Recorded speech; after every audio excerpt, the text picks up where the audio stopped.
간음하지 말라. 오늘은 제7계명 간음하지 말라, 이런 제목으로 말씀의 은혜를 나누기를 원합니다. 그리스도는 세상의 사람들하고 무엇이 다를까요? 그런 생각 해보셨나요? 이 새벽에 우리는 어쩌자고 이 새벽에 나와서 이렇게 우리 안수집사가 찬양을 인도하는데 제 4층 사무실에 듣다가 깜짝 놀랐습니다. 저러다가 마이크 터지는 건 아닐까. 반드시 내가 너를 하지 말라. 새벽에 어마어마한, 여러분, 그건 그 찬양의 가사와 함께 그 속에 담긴 열정과 그리고 하나님의 말씀의 축복이니까 영성이 느껴지지 않습니까? 기도가 느껴지고요, 마음이 느껴지더라고요.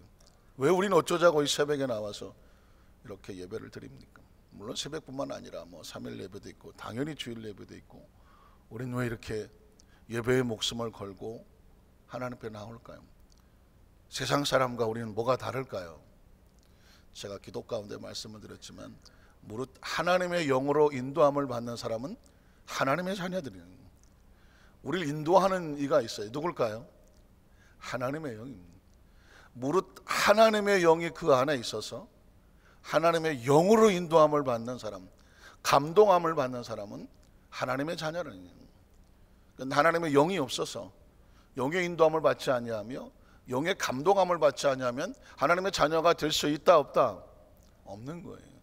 우린 하나님의 영의 인도함을 받고 감동을 받아서 예배를 사모하고 기도할 때 우리의 심령을 쏟으며 찬송할 때 그 간절함을 속에서부터 하나님을 향하여 부르짖어 간구하듯이 하나님 앞에 찬양을 올리는 것이거든요. 하나님의 영의 인도함을 받기 때문에 하나님의 사람들과 함께하는 곳에서 늘 때로 우리가 희생하며 헌신하며 아까운 줄 모르고 정말 기꺼이 마치 옥합을 깬 여인과 같이 하나님 앞에 헌신을 하고도 기뻐하고 즐거워할 수 있는 이유가 뭘까요? 우리 영에 뭐가 있어요? 하나님의 영이 있어서입니다. 여러분의 캐릭터라고 하는 것, 아이덴티피케이션이라는 여러분의 그 자체의 정체성은 뭐냐면, 내 안에 누가 있다? 내 안에 너 있다? 누가 있다? 하나님의 영이 있어요. 그래서 우리는 피차 서로를 바라볼 때 하나님의 영의 인도함을 받는 하나님의 사람들로 보아야 되죠. 굉장히 중요합니다. 사실은 이미 벌써 아담과 하와는 하나님의 영으로 인도함을 받아야 되는 사람이 아니었나요? 하나님께서 그 코에 하나님의 영을 부어주셨습니다. 사람은 진흙덩어리지만 원래 아담아 하는, 아담이라는 뜻은 진흙이라는 뜻입니다. 그러니까 육체는 진흙이에요. 아담이라는 이름이 듣기는 좋아도 진흙덩어리거든요. 근데 그 속에 뭐가 들어갈까요? 하나님의 영. 사람은 하나님의 영이 들어가야 사람입니다. 왜 예수를 믿지 않은 사람은 죽은 사람이라고 말할까요? 하나님의 영이 죽었으니까요. 그래서 분리됐다는 것이죠. 그래서 죽은 사람이라고 합니다. 살아있는 영생은, 살아있는 존재는 하나님의 영이 살아야 비로소 살아있는 존재거든요. 하나님께 선택한 백성들은 영을 회복을 시켜주시고 그 다음부터는 뭐라고 말할까요? 아브라함아, 본토 친척 아비 집 흙으로 살던 삶을 떠나서 이제부터는 내가 누구예요? 하나님 지시, 무엇을 지시합니까? 말씀으로, 영으로 감동을 받아서 지시하는 곳으로 가라. 무엇이 있을지 모르고 기근을 만날 수도 있으며 여러 가지 상황이 벌어질 수 있겠지만, 그럼에도 불구하고 인도함을 받아가면서 갈 바를 알지 못하고 가지만 가는 사람을 뭐라고 말해요? 믿음의 사람. 그래서 아브라함을 무슨 조상? 믿음의 조상이라고 말하는 것입니다. 그래서 믿음의 조상이란 그 모든 자손들은 다 그렇게 산다는 것 아닙니까? 이스라엘 백성도 그렇고 오늘 영적인 이스라엘 백성인 크리스찬들도 마찬가지라는 것이죠. 그래서 하나님의 사람들은 하나님의 영의 인도함을 받아야 되는데, 그러기 위해서 이 땅의 삶을 살아가는데 원칙이 있지 않겠습니까? 영으로 인도하는 사람, 받는 사람은 세상과 다른 원칙이 있어요. 그 원칙의 가장 기본적인 국민학교, 지금은 초등학교, 아주 어렸을 때부터 지키는 건 뭐예요? 학교 다닐 때 선생님들 그런 생활 하지 않죠. 바른 생활목 할 때, 횡단보도 건너갈 때 어린이 여러분 뭘 들어야 돼요? 이건 초시한 초등학교 나오신 분만 알 수 있는. 요즘도 이렇게 가다가 보면 어린아이들, 유치원 아이들 갈 때 건너갈 때 손 떨면서 막 건너가죠. 엄마는 빨리빨리 와 그러는데 애는 끝까지 손 들고 갑니다. 왜 그럴까요? 교육을 받아서 그래요. 유치원에서 뭐 아니면 성경을 가르쳤죠. 어디니 여러분이 건너갈 때는 반드시 손을 뜯어야 된요. 그럼 애들은 배웠기 때문에 이건 기본 원칙인 거잖아요. 때로 그래서 어린아이들이 어른보다 교통법규를 더 잘 지키는 수도 있습니다. 신호등 눈치 이렇게 봐갖고 막 건너가지만 어린아이들은 그렇게 배우진 않았어요. 빨간불은 쓴다, 파란불에 대야 손 들고 건너간다, 이걸 배웠잖아요. 그래서 이스라엘 백성들을 하나님께서 너희가 하나님의 영의 인도를 받으면 정말 이 가나안 땅 같은 곳에 들어가면 온갖 잡귀가 난리를 치는 곳에, 너희가 이제까지 애굽에서 종로를 타다가 저 가나안에 가면 스스로 살아야 되는데 애굽에서는 시키는 대로 살았어요. 시킨 대로만 하면 돼. 종은 그런 거예요. 시키는 것만 하면 돼. 그러나 이제는 아니라고요. 전세를 살 때는 집주인이 다 고쳐줬어요. 근데 지가 집을 사면 어떻게 해야 돼요? 누가 고쳐야 돼요? 지가 고쳐야 돼. 나 그래서 집 안 산다. 아마 한 번쯤은 전세입자에게 고생을 해본 사람은 늘 전화와서 어디 뭐 수도 터졌어요, 뭐 보일러가 안 돼요, 뭐 전기가 어쩌고, 이 고생을 해본 사람은 집 산다 안 산다? 그래도 살라고 하는 마음이 작정이. 어떤 분하고 대화를 하다 보니까, 목사님 제가 IMF 때 건물 하나 가지고 있었는데 세입자들이 얼마나 속을 새기는지, 자기가 대출을 받아갖고 2천만 원이 들어있으면 내가 500만 원을 대출 받았을 때가 제발 나가지 말고 있어달라. 왜? 나가면 다 감당해야 돼. 그래서 세입자들 얼마나 시달렸는지 절대로 집을 안 해, 주택을 안 잡는. 이해가 갑니다. 집 있어 본 사람만. 그래도 불구하고 우리 안산교회에서는 집을 많이 사시기 바랍니다. 전세하고 세입자 만만하지 않아요. 그래서 여러분, 전세 사는 사람 이렇게 살아요. 어차피 인생은 전세다. 그러고 전세 사시는 분도 있고, 집을 한번 사시는 분은 그래도 내 집 한번 살아보자. 근데 여러분, 내 것을 갖는다는 건 책임을 져야 돼요. 가나안 땅에 그동안 애굽에선 전세로 살았거든요. 이스라엘 백성들이 노예로 살았잖아요. 시키는 것만 하면 돼. 나머지는 자기들이 알아서 하는 거예요. 그러나 이제 가나안 땅, 젖과 꿀이는 가나안 땅, 언감생심, 너희가 들어가면 책임을 져야 되는 거죠. 그 땅의 백성들을 이방의 잘못된 것을 끊어내고 스스로 하나님과의 관계를 바로 설 수 있도록 스스로 힘을 키워야 되는 거예요. 스스로 힘을 키워야 되죠. 그러기 위해서 너희가 어떻게 살아야 되냐? 가장 기본적인 원칙, 빨간불 건너가지 않고 횡단보도 건너갈 때 손들어야 돼요. 이게 십계명이거든요. 아주 가장 기본적인 하나님의 말씀과 영으로 인도함 받는 사람은 삶의 수칙이 있어. 이게 어린아이 같이 가르쳐 주는 거예요. 그게 이제 성장하고 성숙하면 예수님에 와서는 이제 다 컸지, 좀 컸지? 그러면 어떻게 해야 돼? 굳이 뭐 10계명 막 뭐 1계명은 2계명 하지 않아도 너희가 서로 사랑하고, 가장 큰 것은 하나님 사랑, 이웃 사랑하다가 서로 사랑하라 3계명을 준원히 하고, 성숙한 사람에게는 그냥 사랑하라 하나로 끝나는 거예요. 그러나 구약 시대에는 어떻게 사랑해야 되는지를 갖다가 아주 기초적으로 잘근잘근 씹어서 입에다가 넣어주는 거잖아요. 우상에게 절하지 말고, 다른 신 섬기지 말고, 하나님의 나라에 쓸데없는 짓 하지 말고, 하나님을 망령되 일컫지 말고, 너를 낳아준 부모 당연히 공경하고, 그래야 네가 땅에서 잘 되고 장수하지 않겠냐. 서로 살인하지, 미워하지 말아야 되거든요.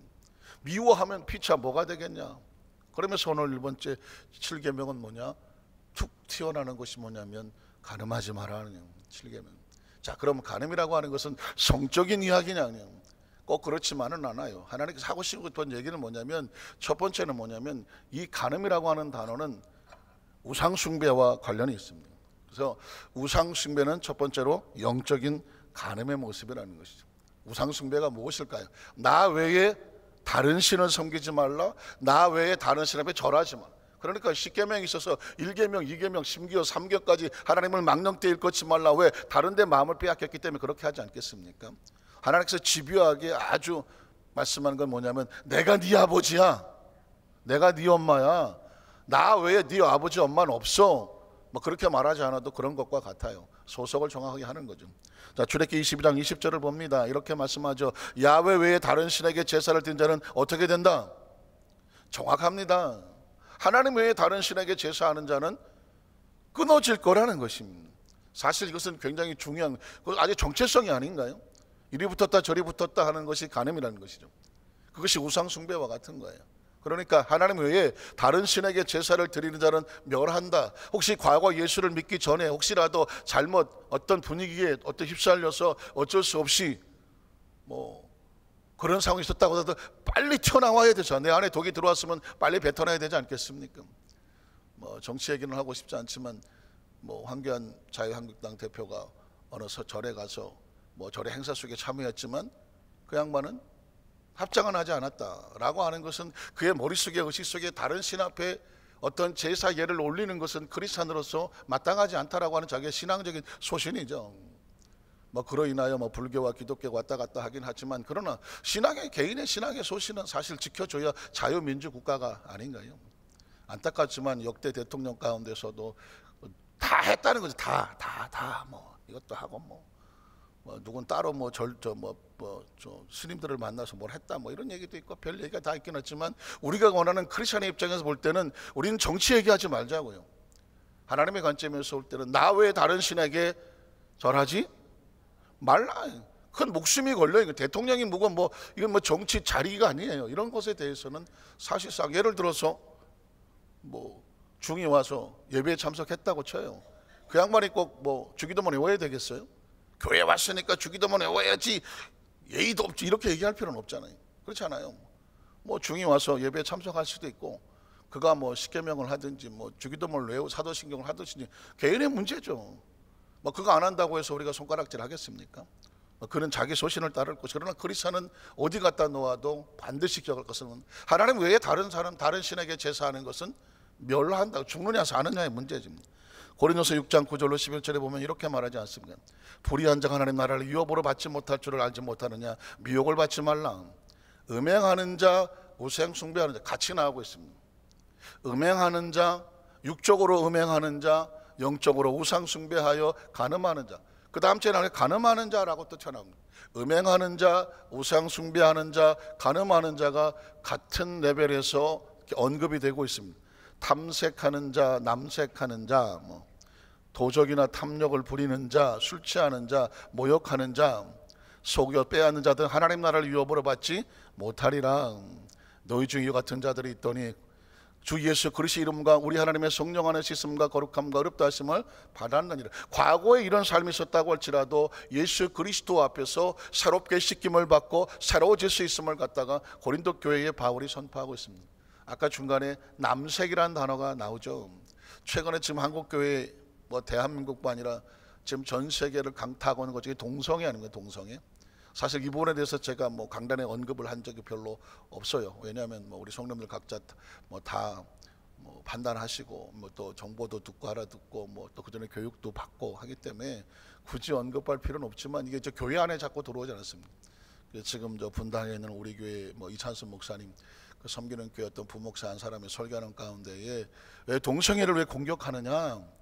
동성애를 공격하는 것은 꼰대다, 대세는 동성애로 다 넘어갔는데 왜 그걸 대 손가락 차느냐 뭐라고 하는 어떤 설교 중에 언급을 한 것 같아요. 개인의 소신을 가지고 했었는지 모르겠지만 그러나 그것 때문에 지금 한국 교계가 그 교회를 지금 지켜보고 있습니다. 과연 이찬수 목사님은 개인적으로 저도 설교하는 거 들으면서 굉장히 영성 있게 관심 있게 보는 목사님인데 이제 그 목사님이 그 부분에서 어떻게 대처를 할 것인가라고 지금 교계가 보고 있는데 안타깝게 나오는 소식은 동성애 연구소를 채우겠다 이렇게 얘기가 되면서 약간 좀 오해를 받고 있어요. 취지는 좋아요. 올바른 동성애에 대해서 좀 알려야 되지 않겠느냐 하면서 나왔지만 우리가 말하는 것은 그게 아니잖아요. 우리는 동성애에 더 정확하게 성경적으로 아닌 것은 아니라고 고백한다라는 소리를 듣고 싶은데 하질 않고 있어서 조금 오해가 있어요. 제가 언급을 하는 것은 뭐냐면 크리스천의 입장에서 이 동성애는 우리 생각을 말하지 말자고요. 오늘 성경에 말씀하시기를 남색하는 자, 남자와 남자가 같이 어떤 성적인 관계나 탐닉하는 것, 그건 동성애 아니겠습니까? 성경 말하기를 뭐라고 아까 말했는데 간음하는 자, 우상 숭배하는 자, 탐색하는 자, 색을 탐한다거나 그나마 남색하는 동성애를 말하는 거죠. 어떻게 된다? 멸할지니라 이렇게 말하고 있잖아요. 이 부분에 대해서는 우리가 개인의 생각이 아니라 성경적으로 갔으면 좋겠고요. 에베소 5장 1절로 5절도 이렇게 말합니다. 그러므로 사랑을 받는 자녀같이 너희는 하나님을 본받는 자가 되고, 아주 중요하죠. 하나님을 본받는 자가 되고, 하나님을 본받는 것이 무엇일까요? 그 마음을 마음속에 새기는 거죠. 그리스도께서 너희를 사랑하신 것 같이 너희도 사랑 가운데서 행하라. 그는 우리에서 자신을 버리사 향기로운 제물과 희생 제물로 하나님께 드리셨느니라. 음행과 온갖 더러운 것과 탐욕은 너희 중에서 그 이름을 쫓아도 부르지 말라. 이는 성도에게 마땅한 말이라. 느처함과 어리석은 말이나 희롱의 말이 마땅치 아니하니 오히려 감사하는 말을 하라. 너희도 정녕 이것을 알거니와 음행하는 자, 더러운 자나 탐하는 자 곧 우상 숭배자. 아까 보시죠. 음행이라는 단어와 더러운 것을 탐하는 것과 우상 숭배자가 같이 나오고 있습니다. 우상 숭배하는 것은 바로 영적인 간음과 같아요. 그래서 다 그리스도와 하나님의 나라에서 무엇을 얻지 못합니까? 기업을 얻지 못하리라. 우리 신앙생활하면서 이건 남의 이야기가 아니에요. 매일매일 우리의 삶 속에 싸워야 될 영적인 전쟁과 같습니다. 창세기 22장에 보면 하나님께서 아브라함에게 나이 100세에 얻은 그 아들, 그리고 하루아침에 드는 것이 아니라 20년 동안 정말 정을 들여서 키운 그 아들, 100세의 아들을 얻었으니 진짜 어떻게 키웠겠습니까? 말하면 뭐예요? 어떻게 키웠는지 묻지도 말아야지. 정말 금지옥엽으로 키웠지 않겠습니까? 진짜 아브라함이 이삭을 어떻게 키웠을까? 막 그 부분만 가지고 연구를 해도 엄청난 이야기가 나올 것 같아요. 문제는 뭐냐면 아브라함이 이삭을 낳고 키우는 동안에 하나님과 아브라함의 대화가 없다는 것입니다. 아브라함이 이삭을 낳고 한 20년 동안에 하나님과의 대화가 없어요. 성경에 기록이 없단 말입니다. 그렇다면 온통 아브라함의 모든 생각은 어디 빠졌을 것 같아요? 이삭에게 빠졌을 것 같죠. 종에게 후계자를 넘겨주려고 하다가 나이 100세에 정말 하나님께서 기적적으로 아들을 주셨으니 이제 아브라함은 그의 모든 것들을 이삭에게 쏟아서 그 아들 이삭이 자기의 모든 것을 이어갈 수 있도록 아마 아브라함은 모든 것을 쏟았을 것입니다. 그런데 여기서 안타까운 것은 뭐냐면 그 마음의 중심이, 그 애착이, 그 가지고 있는 모든 열정과 마음속 어떤 욕망이나 열망까지라도 때로는 목적과 방법조차도 이게 우상숭배가 될 수가 있는 거예요. 어쩌면 하나님께서 아브라함의 그런 가장 연약한 부분을 치고 들어오셨는지 모릅니다. 뭐라고 말합니까? 네 아들 독자 이삭을, 독자라는 단어를 하죠. 하나밖에 없는 이삭을 내 앞에 제물로 드려라 라고 말합니다. 만만한 이야기가 아니죠.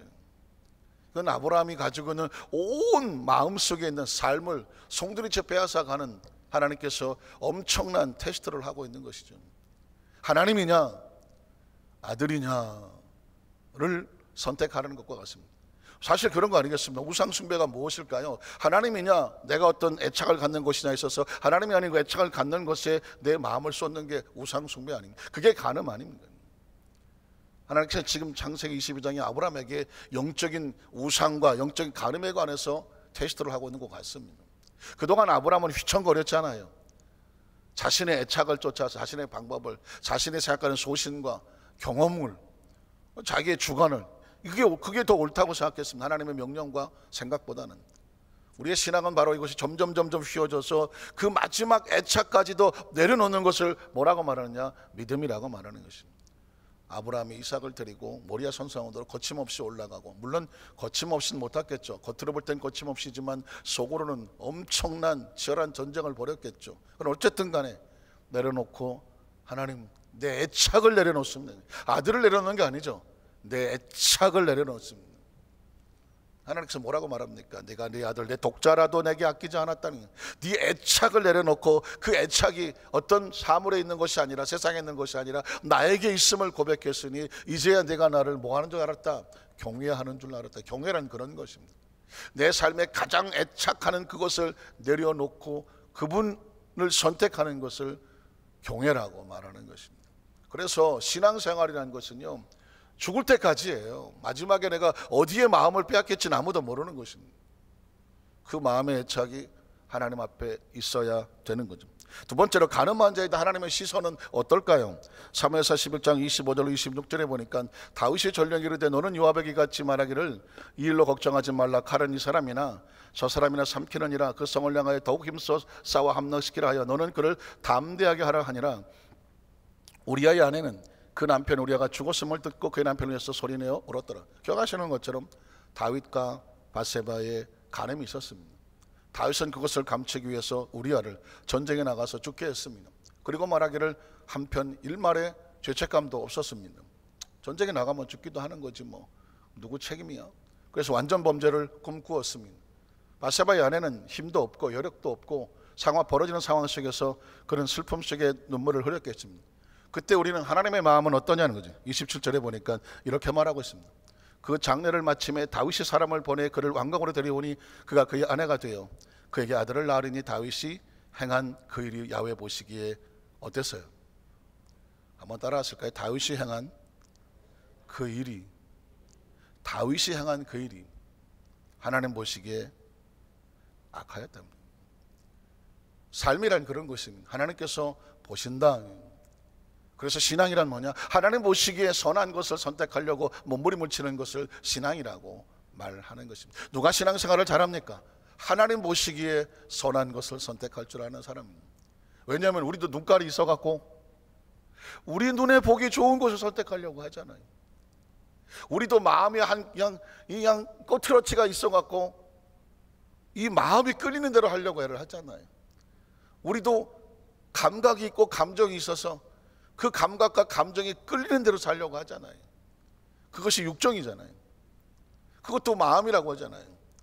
또 머리라고 잡놀이 굴리죠. 살면서 끊임없이 이 부분하고 싸우는 것이죠.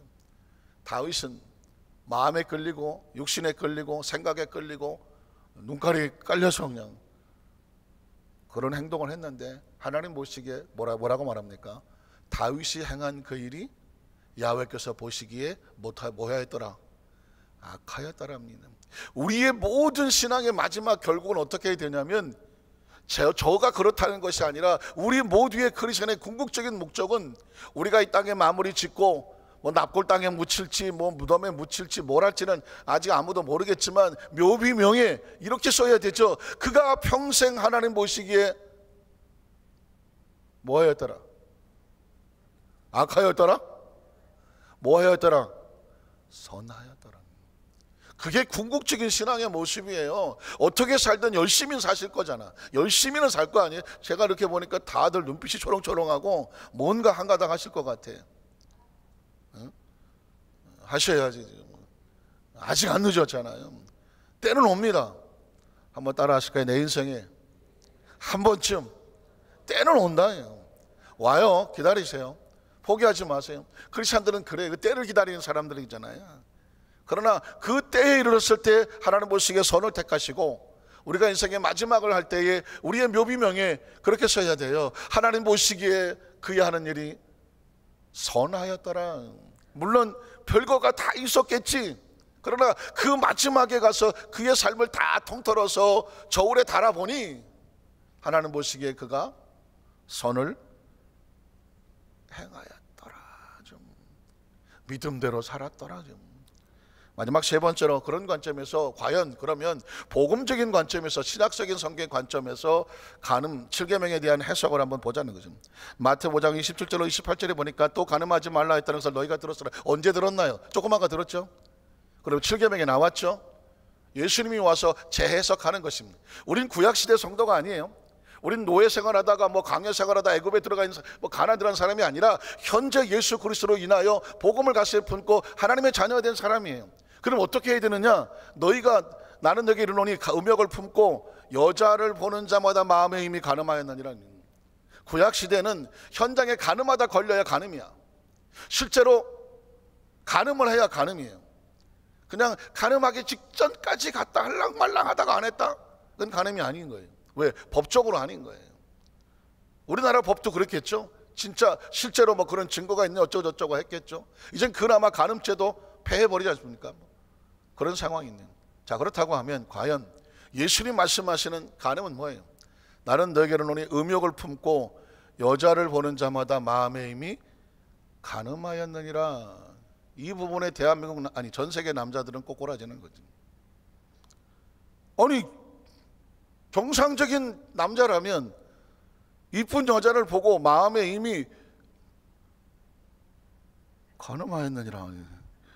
이 부분에 이미 이제 남자들은 무너지는, 물론 뒤집어 놓고 얘기하죠. 나는 이러니 음욕을 품고 남자를 보는 자마다 마음에 이미 가늠하니라. 이 이야기를 통해서 모든 사람들은 무너지는, 하나님 그러면 우리를 전부 다 모든 인간들을 가늠한 사람으로 만들어 버립니까? 왜냐하면 건강하고 정상적인 뭐 남성이나 여성이나 어떤 이성을 보면서 무슨 성적인 환상을 꿈꾸는 것은 아니더라도 그 마음이 끌릴 수도 있고 왔다 갔다 할 수도 있는데 그걸 누가 알겠어? 마음속에 있는 건. 우리가 조심해야 될 것은 뭐냐면 여자는 80이 돼도 여자다, 이게 착각을 하는 거예요. 가끔씩 그런 얘기 합니다. 아유 이제 뭐 나이가 드셔갖고 뭐 그런 생각이 있겠느냐 그러면 웃기지 마라. 여자는 80이 돼도 여자다. 이뻐 보이고 싶고 누구한테 이쁘다는 소리 들으면 좋고 끝까지 본성은 남아있는 거지. 그러면 왜 이런 얘기를 했느냐고요. 예수님의 복음 해석은 다 이와 같습니다. 형제를 보고 때려 죽여야 살인자가 아니라 그를 욕하거나 그를 미워하는 마음을 가지면 이미 너희는 무슨 자다? 살인한 자다라고 말하지 않습니까? 마찬가지입니다. 성적인 관계를 가져야 가늠한 자가 아니라 이미 그 마음속에 음욕을 품었다면, 마음이죠. 누가 알겠어요? 어떤 뭐 행동을 했나요? 뭐 말을 했나요? 아니요. 그러나 이미 가늠했다. 그럼 무슨 얘기를 하고 싶어 하는가? 그 다음 절에 보면 뭐라고 말합니까? 만일 내 오른손이 너로 실족하게 하거든 빼어 내버려라. 내 백조 중 하나가 없어지고 온몸이 지옥에 던지 않는 것이 유익하며, 만일 내 오른손이 너로 실족하게 하거든 찍어내버려라. 백조 중 하나가 없어지고 온몸이 지옥에 던지지 않는 것이 유익하니라. 일러서 누구든지 아내를 버리려거든 이혼 증서를 줄 것이라 하였으나 나는 너희로는 누구든지 음행한 이유 없이 아내를 버리면 그는 그로 가늠하게 하니며 또 누구든지 버림받은 여자에게 장가든 자도 가늠함이니라. 자, 이런 복음의 해석을 통해서 예수님이 하고 싶었던 얘기는 요한복음 8장으로 넘어갑니다. 요한 8장에 가면 그들이 묻기를 맞이하는지라 일어나 이르시되 너희 중에 죄 없는 자가 먼저 돌로 치라 하시고 다시 몸을 굽혀 손가락으로 땅에 쓰시니 그들이 이 말씀을 듣고 양심의 가책을 느껴 어른으로 시작하여 젊은이까지 하나씩 하나씩 나가고 오직 예수와 그 가운데 서는 여자만 남았더라. 예수께서 일어나서 여자 외에 아무것도 없는 것을 보시고 이르시되 여자 너를 고발한 그들이 어디 있느냐? 너를 정죄한 자가 없느냐? 대답하되 주여 없나이다. 예수께서 이르시되 나도 너를 정죄하지 아니하노니 가서 다시는 죄를 범하지 말라 하시니라. 예수님의 궁극적인 이 율법에 대한 해석은 무엇이냐면 너희는 모두 스스로 누구를 향하여 돌을 던질 수 있는 자가 아니다. 살인자가 있다고 칩시다. 그를 향하여 우리 돌을 던질 수 있을까요? 던지지 못합니다. 왜? 나도 사실은 수도시 내 마음속에 미움을 품었던 사람들이에요. 그러니 어떻게 하라고요? 돌을 들이고 정죄할 것이 아니라 불쌍히 여기고 긍휼히 여기고 피차에 서로 중보하고 기도하고 미움이 아닌 긍휼히 여김을 가지라는 것입니다. 어떤 사람이 현장에서 가늠마다 걸렸다고 치십시다. 여기 중에 저와 여러분 마음속에 한 번도 음욕을 품지 않아 본 사람이 있나요? 그런 사람이 있으면 돌을 던지라는 것입니다. 우리는 어떻게 할까요? 던질 자격이 있나요? 없단 말입니다. 그 얘기는 뭘까요? 너도 같아. 너도 같으니까 돌을 던지는 자가 되지 말고 불쌍히 여기는 자가 되라는 것입니다. 부부간에도 불쌍히 여겨야 살더라고요. 부모 자식도 불쌍히 여겨야 되는 거죠. 크리스천 공동체 안에는 서로 어떻게 여겨줘라? 긍휼히 여겨주고 불쌍히 여겨주고 은혜로 여겨주고 안아주고 격려하고 배려해. 천국이란 그런 거예요. 장점만 보는 것이 아니라 단점도 보이겠죠. 단점이 봤을 때 어떻게 되냐면 긍휼히 여겨주고 불쌍히 여겨주는 것입니다. 말씀을 정리하기 원합니다. 무엇을 하든지 말 앞으로 모든 살인, 간음, 도둑질 뭐 나오겠죠. 겉으로 보이는 것으로 판단하지 말고 너희는 피차에 정죄하는 자가 아니라 어떻게 여기느냐? 긍휼히 여겨주는 자가 되어줘야 돼요. 그래야 너도 살고 누가 살아요? 나도 살아요. 이게 예수 그리스도의 복음이에요. 오늘 많은 교회가 있지만 많은 크리스찬들이 있지만 구약적으로 율법으로 사는 사람이 많아요. 그걸 깨트리려고 예수님이 오신 거예요. 구약시대의 십계명으로 살아가면 지금 다 돌에 맞아 죽어야 되죠. 누가 남아있겠습니까? 그러나 신약시대의 그리스도의 복음으로 살아가는 사람은 한 사람이라도 살려. 한 사람은 살려. 나 같은 놈도 기회가 있을까요? 오브코스 예수 그리스도의 십자가의 보혈로 정결을 받고 다시 기회를 줘서 그의 마지막 삶은 선한 삶을 살았다라고 만들어내는 것이 그리스도의 복음이 마지막 순간까지 그 마지막 한편에 있는 강도와 같이 내가 평생을 도둑질하고 강도에 살았는데 이제 보니 예수를 만나보니 이게 아니군요. 오늘 내 영혼을 당신의 나라에 맡기길 원한다. 오늘 내가 나와 함께 낙원에 있으리는 뭘까요? 오늘 그 마지막 강도는 저와 여러분의 모습이 아닐까요? 은혜로 또 하루를, 아니 평생에 그 사람은 은혜와 긍휼로 삶을 살았다. 축복의 주인공이 되시기를 주의 이름으로 축원합니다.